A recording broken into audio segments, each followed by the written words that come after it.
Yo, what's up? Mga kalingap, good evening at magandang umaga at magandang tanghali sa lahat ng sulok ng bansa. Saan ka man naroon ngayon? Andito pa tayo mga kalingap sa lugar ng Ugod at para ating bisitahin ang isa sa kapatid ni Vanessa. Ano po mga kalingap? Kung sino po ang makapanood nito, siguro ay maalala ninyo mga kalingap ang isang kapatid ni Vanessa na si Luisa. Ayun po. Kung kaya nandito tayo sa lugar na ito para i-update din po natin yung mga nakapanood sa unang vlog natin kay Ate Luisa. Okay mga kalingap, bago po tayo ipagpatuloy ang ating pagpunta doon, huwag po natin kalimutan i-subscribe. Kung bago ka lang sa channel na ito, huwag po natin kalimutan i-subscribe. Kalinga Puse or Puse Andreno Vlog. At maraming salamat din sa suporta ninyo kay Kuya Bal Santos Matubang, Ate Edna Vlogs at Kalinga Prab. At sa lahat ng mga Kalinga partners, sa mga ambasador, yan, maraming salamat din po sa lahat ng suportan ninyo sa landing pad.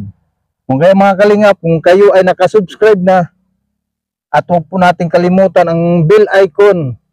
Nang sa ganun po mga kalingap ay updated kaya sa lahat ng aking mga upload na video. Ayun po. Kaya maraming salamat sa mga nag-subscribe. Kung kaya nakasubscribe na kayo, tara na. Pupunta na tayo. Mga kalingap po. Baha. Siyempre tatawirin natin yan hanggang doon. At yung bahay ni ni Luisa andoon. At ang ayan mga kalingap ay dagat na po yan. Pag naglaki ang dagat, yung taib dito, hanggang dito yung tubig. Hanggang dito po yan. At nakikita naman natin. Tatawirin po natin yan.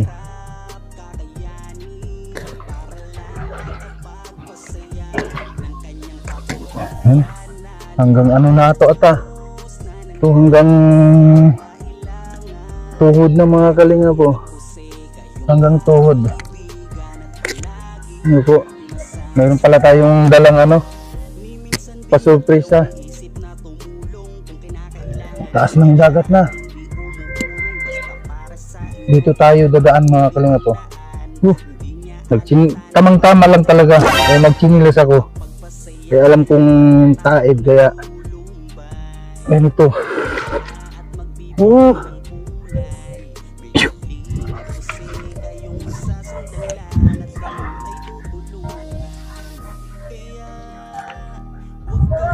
Yeah. Yan dagat na So, meron pa tayo ditong daanan. Pero ang bagong lahat mga kalingap ay dito muna tayo. Ito yung bahay nila ni Luisa.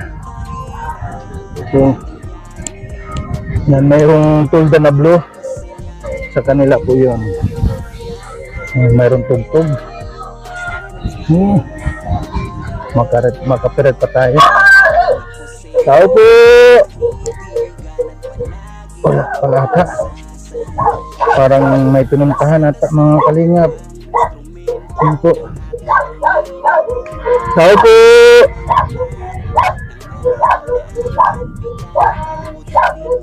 Tao po!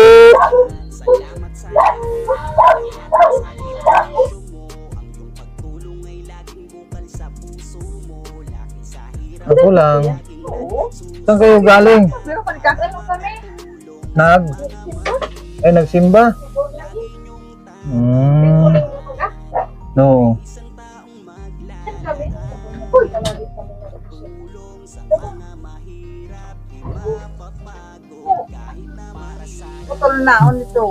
Delikado na yan. Baka patino ako. Nalinis lang kanina ko. Sumarkado ko. Baka mamaya kayo dito. Ma-shoot kayo dito. ka dyan sa DOC, nag-ashare ka dito sa nagaan? Nung isang araw, galing ako doon kila Vanessa. No, kumusta naman yung buhay dito, Ate Luisa? Hirap din eh. Kapon nga, nagtinda naman ako doon sa ano, sa Pinarik. Nagtinda ng Ng isda, ang 2 kilo. Inabot ako ng ano, gabi. 2 kilo lang, inabot ka pa ng gabi? Iwan ko, parang walang bumibili. Nagsimula ako alas 2, tapos pag ano ko ng alas 2 hanggang alas 6, wala pang bumibili. Pag uwi, di nabili. Kawawa. Nakita ko kanina doon yung anak mo, yung babae. Tapos tinawag niya ako, Kuya Jose, wala dyan si mama. Wala dyan si mama, sabi niya. Hirap. Yung asawa ko doon nag-ano, nagtaluntong. Hmm. Nung isang araw, galing ako doon kay Vanessa. Pinasyalan nga namin ni Tatay Papsi. Malaki na rin ang daan ulit. Kumusta naman sila doon? Ayun, mayroong issue. Ano daw ang isa? Laging may issue doon na na may mga bisita na pumupunta doon. Hayaan mo na yun. Kanya naman yun buhay. Kaya nga eh. Ano ko lang, para sa pamilya ko, sa tatay ko, ano sobrang hirap ng buhay dito, ang hanap buhay dito, paano-ano lang. Minsan wala, minsan meron. Kagaya kahapon, naminute siya ng isda, wala namang nakuha. Oh.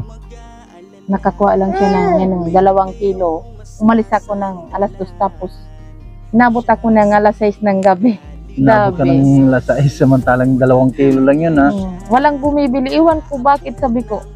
Iwan ko kung nagkataon lang yun. Sabi ko sobra naman. Inisa-isa ko yung bahay sa buwang. Oo. Doon. Tapos walang bumibili. Inabot ako ng alas 6 ng gabi. Tapos pag uwi ko, nabili naman siya kaso nga lang gabi na. Nananaba ka ngayon ah. Well, amungan eh.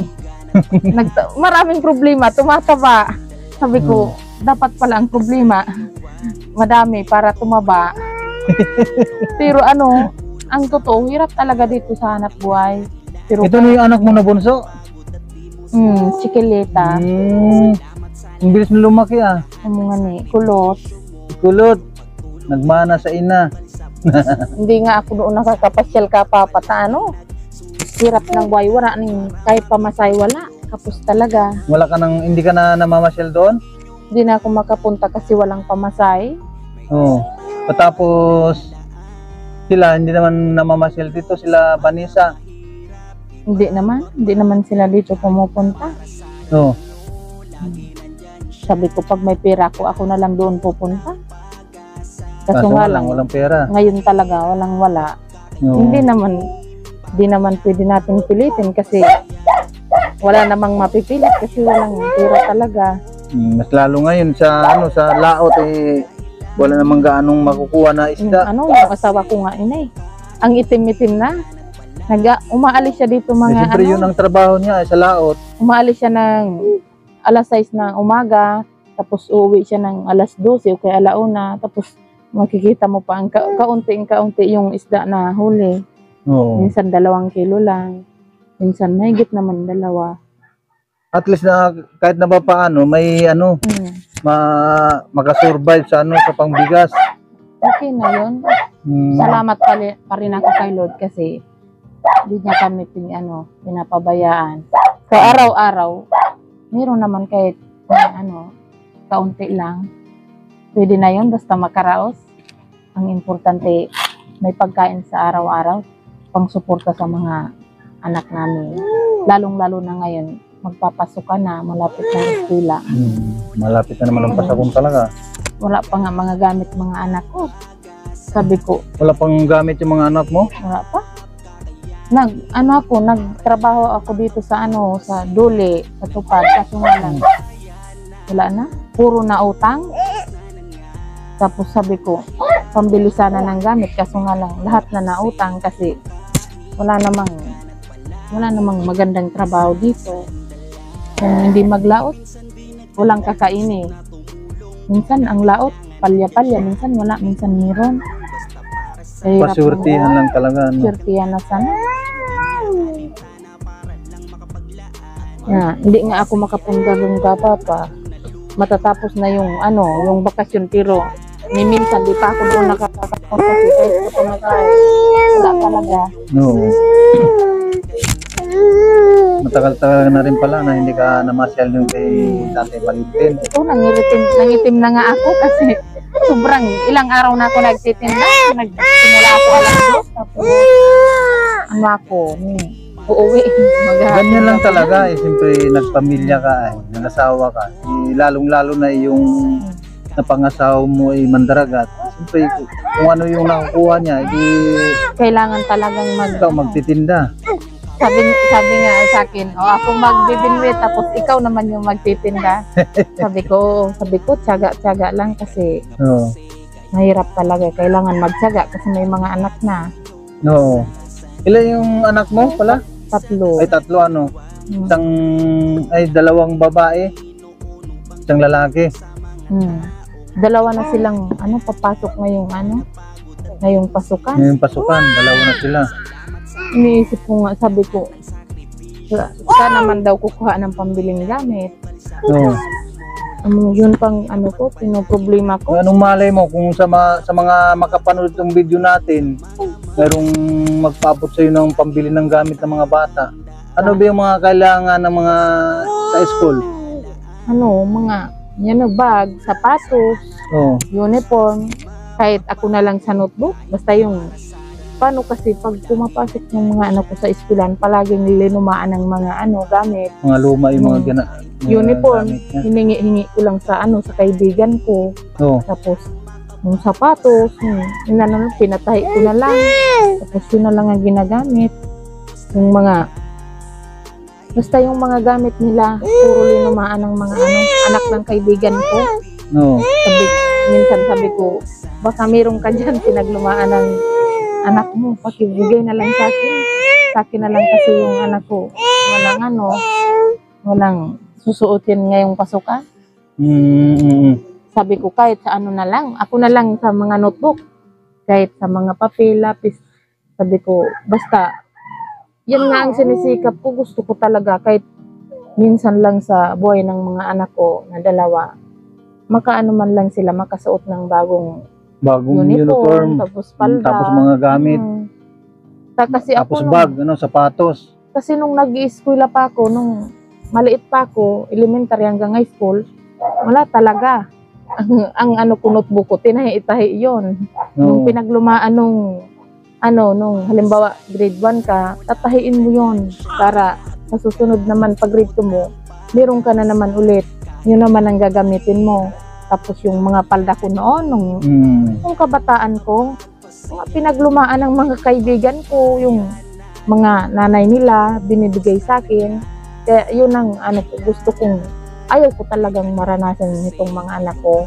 Hayaan mo, baka sakali itong video natin, mayroong makapanood na na may busilak ang puso. Makasakaling mayroong magpadala sa inyo para pambili ng gamit sa mga kabataan, sa mga bata, ng mga anak ninyo. Kung sakali man na may makakapanood ng video ito, humingi naman ako sana lang kaunting tulong kahit sa mga sa mga gamit ng mga anak ko.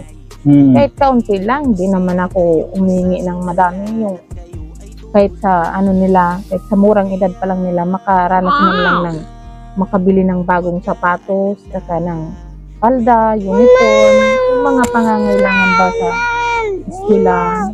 Kasi nung isang taon, lalo na nung nag-kinder yun, siya lang yung siya lang yung lumang-luma yung palda. Tapos yung suot niya talaga. Tinignan ko lahat sa loob ng eskwelahan, ang gaganda ng mga damit. Sabi ko yung anak ko,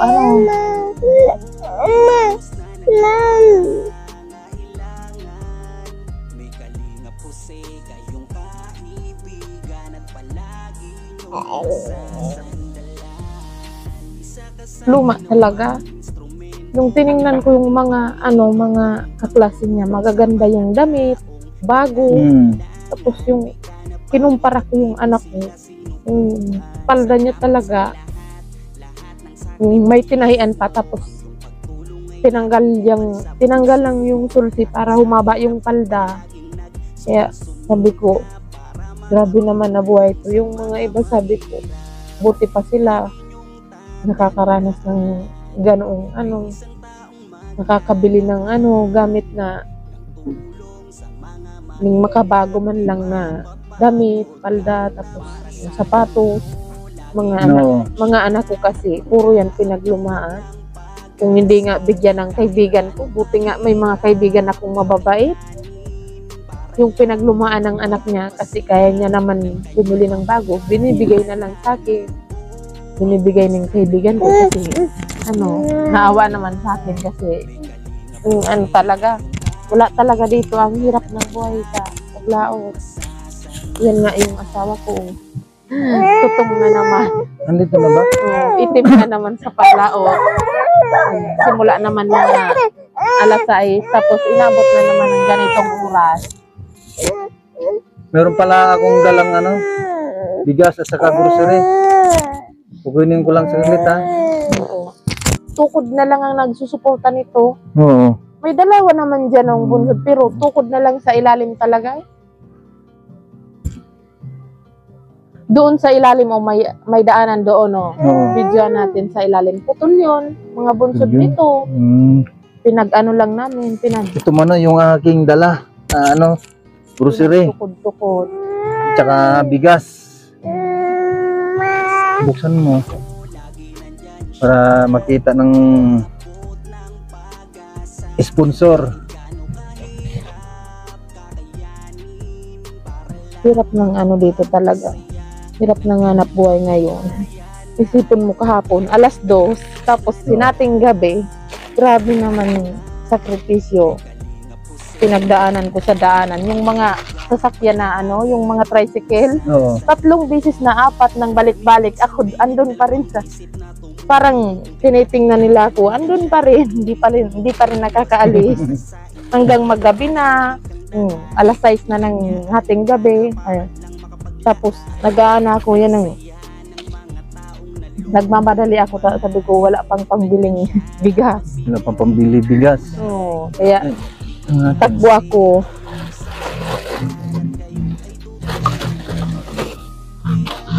Makakatulong na to kasi sa sobrang hirap ng buhay nito, malaking bagay na to para sa pamilya namin, sa mga anak ko. Hirap ng buhay dito.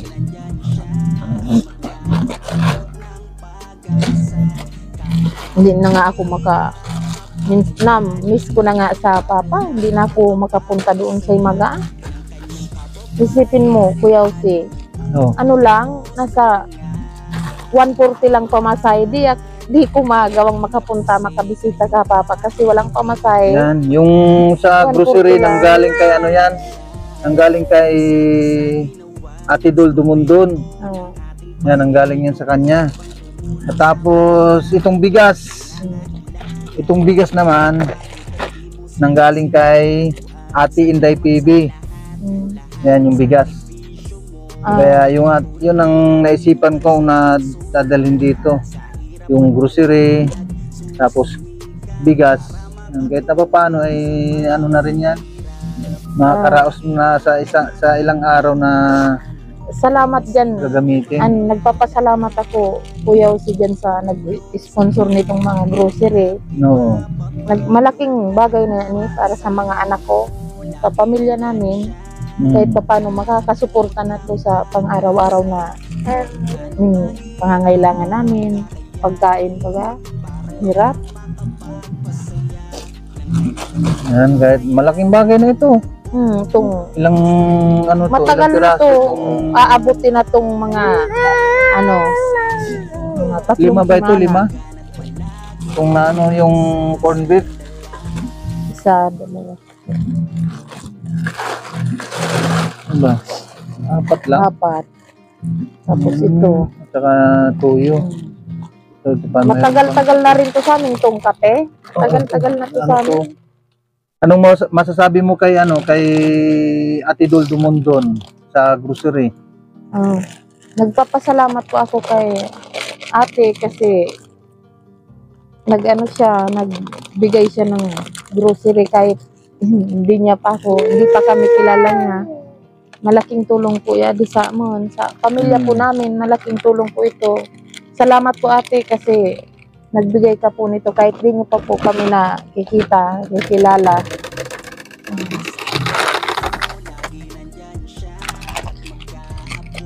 Tapos sa bigas naman, Po.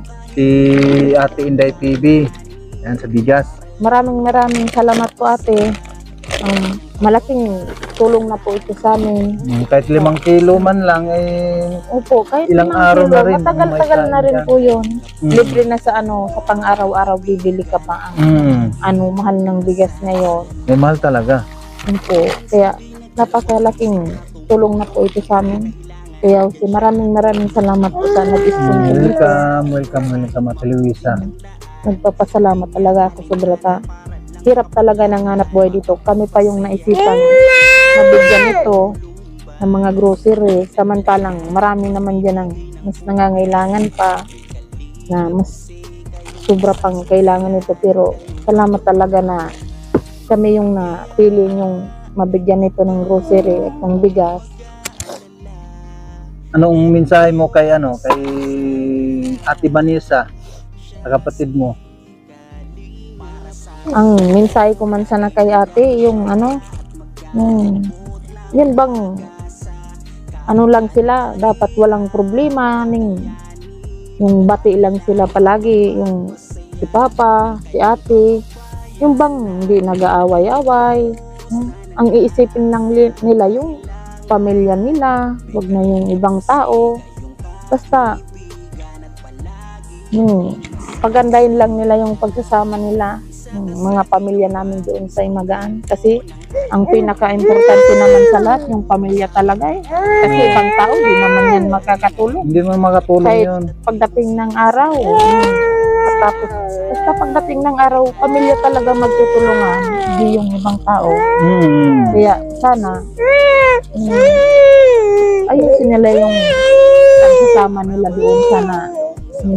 Walang away, walang gulo, yung bang masaya lang palagi, yung bang hindi Gutom nata si baby.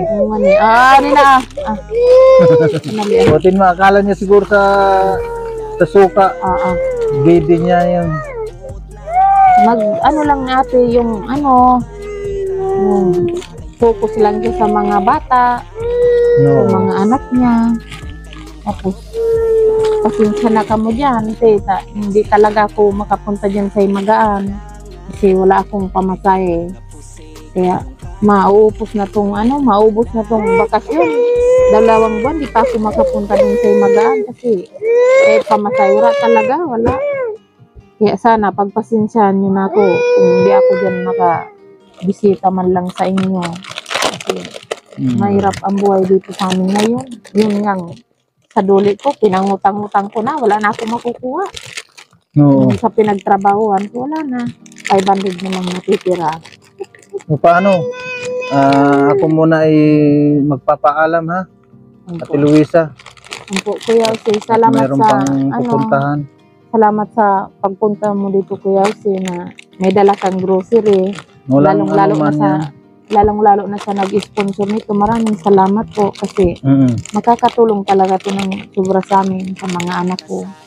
Sa mamahalin ba ng bilihin ngayon.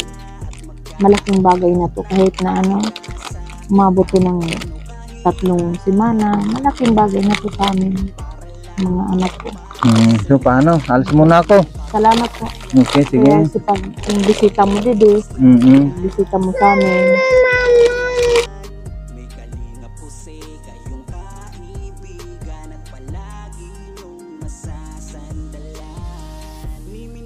Ayan po mga kalingap, maraming salamat po sa nag-sponsor dito sa grocery at saka bigas. Maraming salamat po kay Ate Inday PB sa pabigas at kay Ate Dol Dumondon. Maraming salamat po. sa inyong walang sawang pagtulong sa ating mga kababayan. Yan, tatawid na naman ako. Yan po. Tatawid muna ako dito sa sa tulay. Nakakatakot dito. Pag ganitong lumalaki ang dagat, ay, mataas na to. Ay, mataas na naman ito. Mataas na nga. Uy, mataas na mga kalinga po. Ay, lampas tuhod na. Basa na nga yung short ko. Basa na. Ay,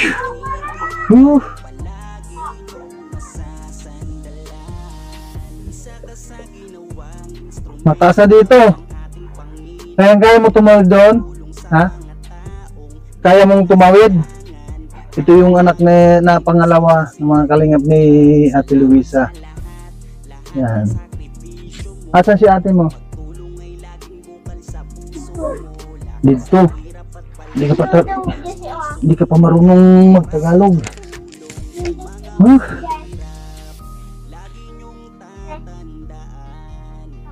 Ha? Daw disi mo kita. Yun o. Mataas din yung dagat lagi. Ito yung panganay ni Ate Luisa. Kaya niyong tumayo doon? Kaya niyo? Ikaw, kaya mong tumawid dyan? Ha?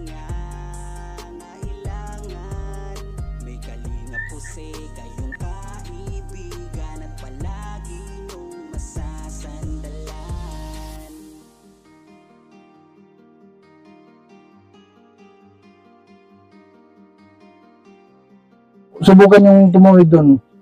Yun. Para makita dito sa video. Ito yung mga anak ni ni Luisa, mga kalingap. Yung panganay. Anong pangalan mo? Ha? Ha? Pisang. Pisang? Katapos ito si Kuya. Ino. Ino. Manok yan. Si Manok. Ang gaganda ng mga pangalan ninyo O, sige, tawid na kayo doon. Habang hindi kayang-kayang pa ninyo na tumawid.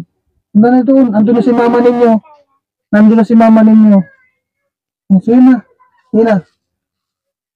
Sige na. Yan na po mga kalinga po.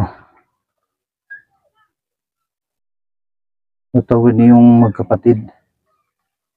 Grabe, itong daanan dito, buti naman kayang-kaya nilang tumawid, hanggang hanggang biwang ng mga bata, grabe,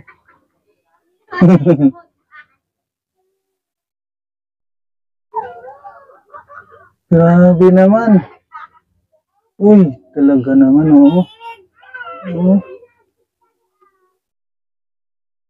yan. Alasin muna ako, ha. Ako nga din mga kalinga po, basa.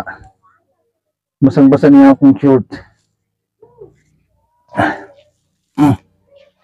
Maraming salamat po sa inyong lahat sa makapanood nitong ating video. Maraming salamat po sa inyo. At shoutout po kay Kuya Bal Santos Matubang, Ate Edna Vlogs, Kalinga Prab, at sa lahat po ng mga sponsor. Maraming salamat po sa inyo. Kay Ate Inday TV, kay Ate Duldumundon, at kay Kuya Winnie, at kay Miss Yai, at kay Ate Irene Davy, at kay Maestro 21 TV, kay Ate Bing Mix, kay Ate Bing Delphin Mix TV. Maraming salamat.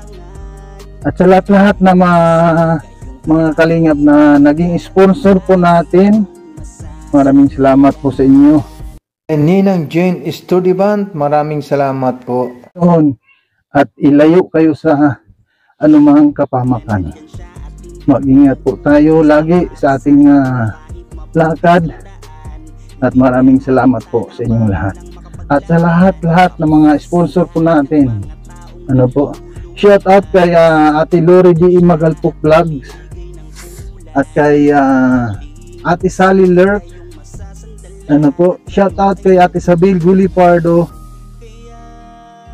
At sa lahat ng mga nandito. At kay Ate Marites Nalika. Ano po? Maraming salamat. At kay Ate Marita Pia Vlogs. Sa lahat-lahat na ng mga nandito sa ating vlog ngayon. Sa mga nandito sa ating premiere ngayong araw na ito. Maraming salamat po sa inyong lahat-lahat. Magkita-kita naman tayo mga kalingap sa sunod po nating vlog. At God bless. Mabuhay ang Team Kalingap. Bye-bye!